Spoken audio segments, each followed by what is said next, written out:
We will now begin the Copyright Office's fifth Copyright Modernization webinar. During the program, attendees may submit questions using the Q&A panel on the right side of the WebEx screen. You might have to expand the panel by clicking on the arrow next to where the label Q&A appears. First, please welcome the Copyright Office's Director of the Office of Public Records and Repositories, Denise Wofford. Thank you, Anadon, and welcome everyone to our fifth public webinar on modernization at the U.S. Copyright Office. This webinar will feature a new focus area for our discussion today, copyright recordation. Recordation is often confused with another Copyright Office function, registration. Copyright recordation is playing a leading role in the Office's modernization efforts. We hope that today's webinar will help you understand the difference between these two copyright functions and the importance of modernizing recordation in meeting our overall modernization goals. This webinar also will provide you with an update on the progress that has been made to modernize recordation processing. Joining me to present our program today will be Zarifa Madoun, head of the Copyright Recordation section, Can You, and Sean Gallagher, two of our copyright management and program analysts working on the modernization effort. Once again, thank you for joining us and thank you for your interest in this webinar. So let's begin the presentation with Zarifa, who will provide some basic information for those of you who might not be familiar with recordation. Zarifa? Good morning, and thank you, Denise. Again, my name is Zarifa Madoun, and I am the head of the Recordation section at the Copyright Office. Today, I'm going to talk to you briefly about recordation and the recordation process. Many people are familiar with copyright registration, but how much do you know about copyright recordation? The Copyright Office has recorded documents related to copyright since 1897, and although the office has performed this function for more than 100 years, the recordation process is frequently misunderstood. It is important to distinguish that recordation and registration are separate procedures. The U.S. Copyright Office registers claims to copyright, while the office records transfers of copyright ownership in other documents pertaining to copyright. Copyright owners have the ability to enter into agreements that transfer their ownership of a work to another party, even if the work in question has never been registered with the office. You may not realize it, but recordation has played a part in many of the things you see and enjoy today. What are some examples of these? Well, as you can see here, two widely popular works, Game of Thrones and Harry Potter, have documents recorded here at the Copyright Office. The first document details George Martin's transferring his rights to the book series A Song of Ice and Fire to HBO. Although the first episode aired on April 17, 2011, the rights were transferred to HBO in 2009. The second document details J.K. Rowling's transferring of her rights to Harry Potter and the Philosopher's Stone, more widely known as the Sorcerer's Stone, to Warner Brothers in June of 1998. Now, how does one record a document like the types you see here? Well, to record a document with the Copyright Office, one must submit a signed document together with the appropriate filing fee. The person submitting the document must comply with the procedures set forth by the office. Some of those procedures include, but are not limited to, the document being legible, the document bearing the signature of the persons who executed the document, and the document must pertain to copyright. So why record your document with the Copyright Office? While recordation isn't mandatory, there are a few documents that must be recorded. Those document types are notices of termination, security interest in registered works, and designation of agent to receive notification of alleged copyright infringement. And while we won't get into those specifics here, it is beneficial to acknowledge them in this forum. Now, you may be asking yourself, if recordation isn't mandatory, what is the benefit of doing so? Well, some of these benefits include limiting the innocent infringer defense, establishing priority between conflicting transfers, and providing constructive notice, which is just a legal concept that members of the public are deemed to have known the facts of the state, deemed to have knowledge of the facts stated in a document. And lastly, perfecting security interests. This has been just a quick overview of recordation and the recordation process. Thanks for your interest and attention. I'll hand it back now to Denise to talk about modernizing recordation. Thank you, Zarifa. That was a great summary of the recordation process. So let's switch gears and discuss why we are modernizing. You might ask, in today's world, if we can track a pizza efficiently, why can't we track and process a recordation document efficiently? Recordation is one of the few paper-only processes left at the U.S. Copyright Office. Upon receipt of a signed document, which often consists of a document cover sheet, the supporting documents, and a filing fee, the information from the actual hard copy documents are manually scanned, typed, and processed by copyright staff to create a public record. In addition, if an electronic title list is not submitted with the document, the title of the works are manually typed as well. Many documents contain multiple titles, and in some cases, hundreds of titles that need to be typed. Depending on the complexity of the document, it takes approximately 8 months to process basic documents and 3 months to process notices of termination documents. If correspondence is needed, there could be additional time required to process a recordation document.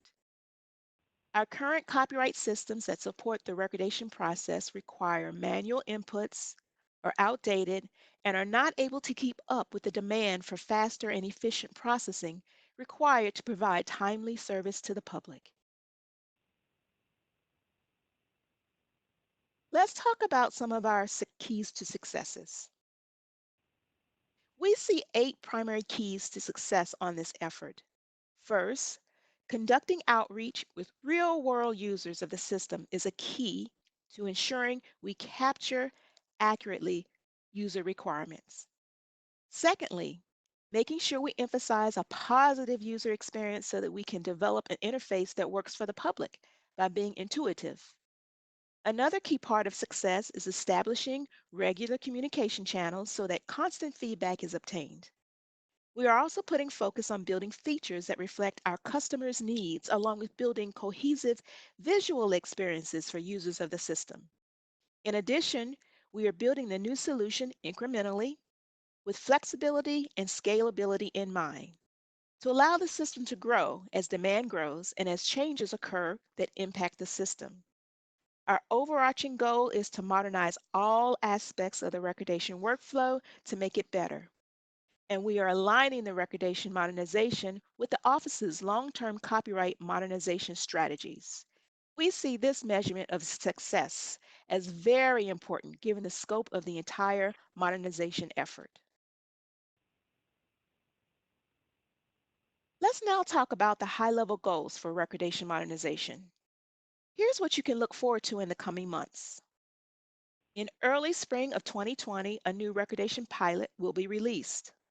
The goal of the pilot is to test new ideas and concepts in a limited environment, provide the public with a preview of what a modernized recordation system could look like, and provide the public with a subset of recordation services. These services will be available to a limited number of participants in a live environment. Beyond the pilot, the full production release of the recordation system will incorporate lessons learned from the pilot along with adding the full suite of recordation services. The recordation production system will reduce processing times, yet still create an accurate public record, gain efficiency, yet be flexible, scalable, and adaptable to stakeholder needs. And finally, streamline the recordation process, yet provide a cohesive experience for users of our recordation services. Next, CanCan will give you an update on the project's timeline.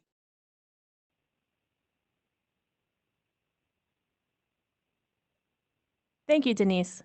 Before I dive right into the upcoming pilot application, I want to give you a quick snapshot of what has happened up to this point. We kicked off the project at the end of the fiscal year 2017, and in fiscal year 2018, we dug in and wanted to make sure we had a good foundation to build on top of. We had a number of outreach activities with internal and external users. We started designing and building the remitter portal, which is the external-facing side of the application, along with the Recordation Workspace, which is internal to the office. We also started to do some integration work for our payment system, leveraging Department of Treasury's Pay.gov system. In fiscal year 2019, we did more outreach sessions and started to design and build on top of what we did in fiscal year 2018. Some of these features include user account management, payment by deposit accounts, reimagining the title upload process, and building messaging features between the examiner and the remitter. Right now, we are still working in the midst of development. We're in the midst of development, and we're preparing for the spring 2020 pilot release. As Denise noted earlier, the pilot release will start with a limited functionality, which will focus on online submission path for basic documents. The pilot will be available for a limited number of users. This also means that once the pilot is released, we will be diligently working towards the full public release. This includes more outreach and more features, such as notice of terminations and a paper submission path. All right, let's get to the fun parts. In the next couple of slides, I will show you a few features that can be found in the pilot. I'll have a few screen captures displayed in the following slides. Please keep in mind that these screen captures that are displayed are not final. We are still under development, and the actual pilot release may differ from what you see today. This application has a lot of features that are driven by user requests. Unfortunately, we don't have the time to cover everything in this webinar, but here are some highlights to show what's to come. This is the first page that an external user would see when they first log into the application. You'll hear me refer to this page as the remitter's dashboard in the upcoming slides. Right off the bat, we want the first page that the user sees to be highly actionable and contain useful information. We didn't stop there. We also wanted to design this page in a way that information is useful to find and user-friendly. The first step is to actually start the recordation process. We placed a very prominent button at the upper right-hand corner to start the recordation process. It's at the top of the page so the user can see it when the page loads, and it's highlighted for a bigger call to action effect. No hunting and pecking, and when the remitter clicks the button, bam, the application kicks off the online submission workflow, opens up a blank form, and the remitter is now on their way to completing and submitting a service request. If we had a Billboard top hits for recordation questions after submission, status inquiries makes the top 10. Remitters complete a service request, pay for it, and as time passes, they start wondering, what happened to my application? Today, in our paper-based world, there is no easy way for the remitter to find out unless they reach out to us by phone, email, or walk in through our public information office. Our remitters have voiced their frustrations with this process, and trust me, they have not gone unheard. When we thought about this system and this space specifically, we want to address this pain point and make service request statuses much more transparent, and this concept became the focal point of the space. This area gets populated with all of the service requests that the remitter created, and what's great about this area is that these statuses are synced to the examination progress so the remitter knows exactly where their service request stands. On top of that, each of these statuses highlighted here is actionable. If you click it, it'll show your service request specific to that status. So the status categories that we have here, you have draft for any request that the remitter is still working on. You have pending status for the service requests that are waiting for review. Then you have the in review status. You also have flagged status for service requests that have issues identified during examination. And then once the examination process is complete and there are no additional actions remaining, you will see the service request appear in the closed status. Self-service is something that we hear quite often, so we built around that idea as well, giving users the capability of making quick actions. Like many applications today, account management is entirely a self-service feature. You can update your own information, but not only that, you can manage your own profile. You can also create and manage organizations, create and manage deposit accounts as a payment method for your organization. We built in centralized messaging centers so users are less likely to lose track of correspondences. Over the years, we have fielded many calls and received feedback about missing correspondences. We've heard many reasons on how this has happened. It could be an enthusiastic spam filter by the user's email service provider.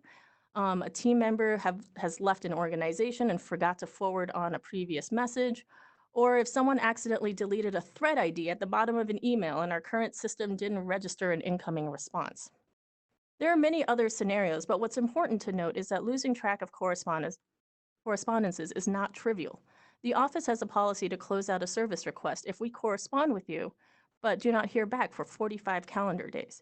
You can see how missing correspondences can become an issue, and this is why we wanted to incorporate the centralized messaging center into the pilot release. Before I move on, I want to quickly point out this bell icon at the top of the page and the notification link in the navigational menu on the left. We built in a notification area to keep the users up to date on important events. For those of you who have experience using our current document cover sheet, I have an exciting piece of news for you. We hear you loud and clear, and yes, we are working on simplifying the certification and signature areas in our online submission workflow. We had an initial prototype application that we developed to test out some design concepts, including changes that we had for the certification questions. We put this prototype in the hands of real external users for usability testing. I don't have images on how this will look because our team is working on it right now while I'm speaking with you. We received a couple suggestions through usability testing on how to further enhance this section, the certification section. There were great ideas, and we are working diligently to incorporate that feedback in time for the pilot release. More exciting news, we are also revisiting the title entry process. For the online submission path, the remitter will have the option to choose whether to add titles one at a time or upload multiple titles at once. If the remitter chooses to upload titles, we're building a validator directly into the application process to help catch template errors prior to submitting. This validator kicks off as soon as the template is uploaded and processed. And we didn't stop there because what's the point in catching errors if you don't know where it is or how to fix it? If there are errors, the application will display a list of locations and descriptions for each error identified, so the remitter has context on how to resolve issues in the template. Temporarily shifting gears away from the application, if I want to revisit the account, account management features that I mentioned earlier. If you sent something through self-service, if you went through the self-service features to set up your organization, you can add additional users to your organization. Once these users are part of an organization, they will not only be able to access their own service requests in their dashboard, but they will also have the ability to view the service requests that are associated with other users in their organization. Being part of an organization also means that the remitter can use the organization's deposit account as a payment method. Deposit accounts are heavily used amongst our power users today, and it would be a miss if we did not bring it over to the pilot application. Deposit accounts will also be self-service. Deposit accounts are associated with an organization, and it can be used once it is set up and funded. Replenishment is also self-service. Any user within that organization can use a deposit account as a payment method, which makes checking out service requests very easy. And don't worry, if you don't have a deposit account, we also integrated with Department of Treasury's Pay.gov application to process credit cards, debit cards, and ACH payments, ACH standing for Automated Clearinghouse. Let's jump over to a different topic of interest. Earlier, we mentioned that modernization needs to happen in a holistic manner. In addition to creating the online submission path, we also took this opportunity to optimize business processes to see if there's any efficiencies that we can pass on to the remitter in terms of processing time. We streamlined a number of areas, but I'll give you one example.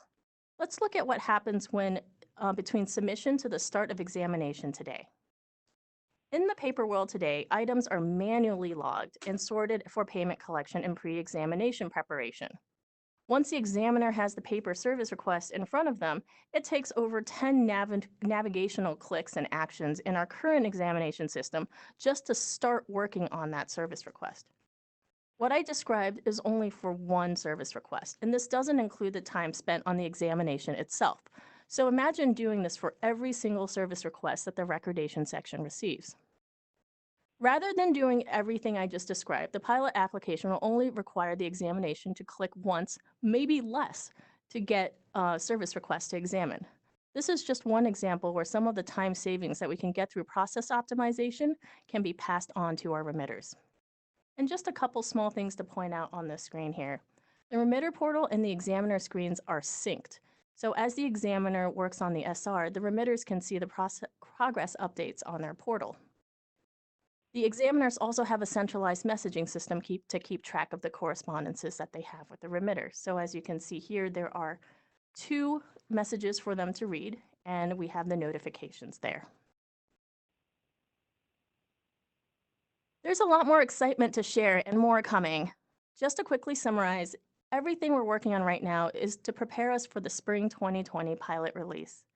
This pilot has limited functionality, which will only contain a small set of recordation services, and it will be available to a limited number of participants. As Denise mentioned earlier, we have quite a bit of work ahead of us. Once we wrap up the pilot release, we will shift our focus to developing towards the full public release, which is targeted to include the full suite of recordation products and services.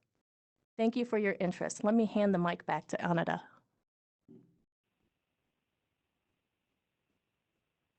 Before we move on to questions and answers portion of this program, we would like to conduct a short poll. Please let us know how many people you have watching this webinar from your location. 1 person, 2 to 4 people, 5 to 7, 8 to 10, or more than 10. Go ahead and answer.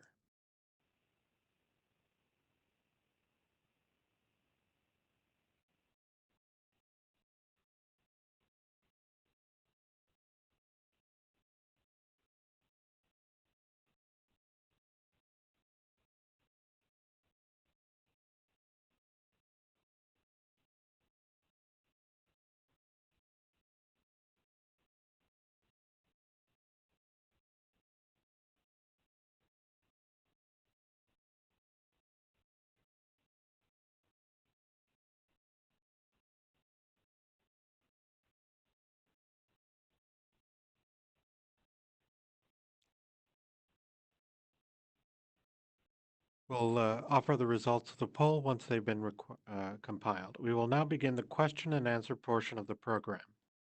Attendees can submit questions using the Q&A panel on the right side of the WebEx screen. You might have to expand the panel by clicking on the arrow next to where the label Q&A appears.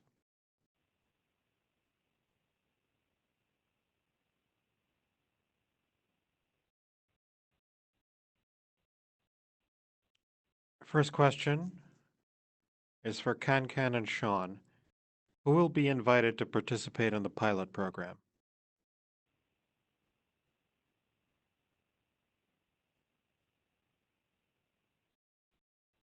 So thank you, Anada. The office is looking at the current pool of remitters to determine who will receive the initial pilot invitations. The list has not been determined yet, but we definitely want to invite a healthy variety of remitters to try out the system, just to make sure that we have enough people to try all the different features that we've built into the pilot. This means that we're looking for infrequent remitters, power users across different industries, just a very healthy sample of pilot users. In addition, we will be sending out the invitations in phases. So this kind of gives us an opportunity to work closely with our pilot remitters, not just to work with them on using the system, but also adjust the pilot as we need to in preparation for the pilot, in preparation for the full release.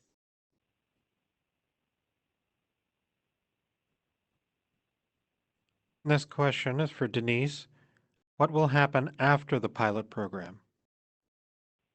This is a great question. I can tell there's a lot of excitement around the new recordation system. As we mentioned, the pilot will have limited functionality. It'll have basic 205 document capability. So there will be a lot of development needed to get to a full production system. We're going to be following a continuous development agile cycle, releasing functionality as is completed until we get to a final production version of the recordation system. You can also look forward to receiving extensive training to prepare you to actually be able to use the system. And we will also continue to outreach with you to keep you updated on the progress in terms of reaching the final goal of a full production system.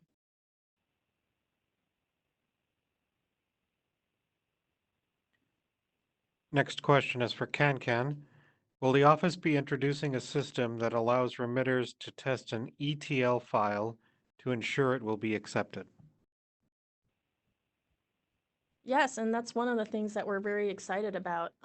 We definitely want to provide some kind of validation as soon as you upload the completed template.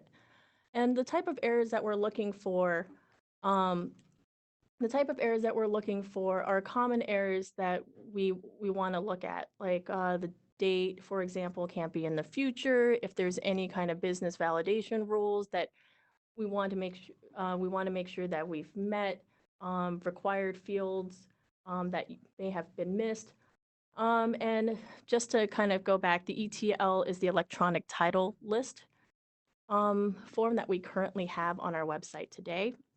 And basically, once we have the titles uploaded and processed, and if there are errors, we want to show the descriptions to you, and we want to have these helpful messages so you know how to fix them. And you actually have a couple ways of fixing them, and you'll be able to fix them just directly on screen, or you have the option to go back into your title upload template and go ahead and make the changes there and re-upload. So again, coming back on the themes, we want you to have the flexibility to do what you need and give you the tools to get them up there, and also have that quick feedback within the application itself. Next question we'll give to Sean.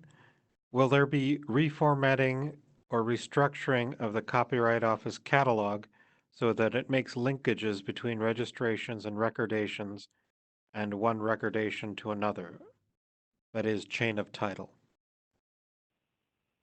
Thanks, Ananda. That's a very timely question. We've actually just begun to modernize the public record system. We realize that it doesn't always serve the needs of our copyright users, and so we're looking at redesigning that, the public record system, and the chain of title is a very important part of that.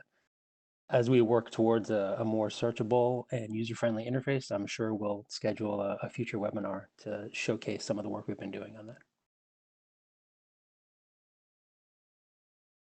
Next question for CanCan.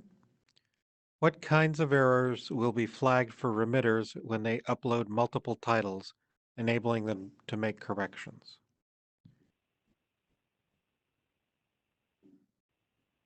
So as I mentioned earlier, we're looking at experiences that we have from our current electronic title list template and learning from the errors that are typically made.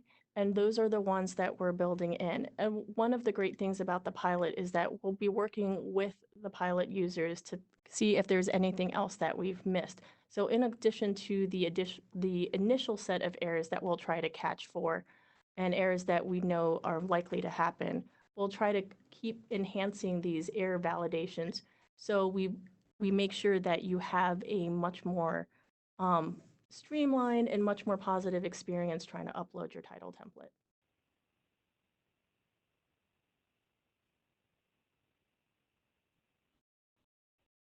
Next question, also for CanCan. Are there any plans to provide an API or application programmer interface for any of this functionality?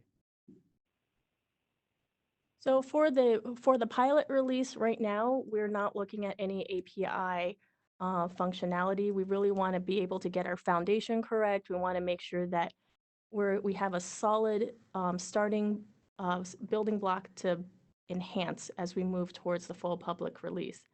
The office is still looking at what other features to put into the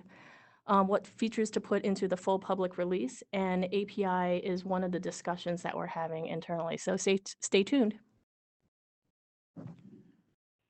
Next question we'll give to Denise. Will the slides from this presentation be made available to the public?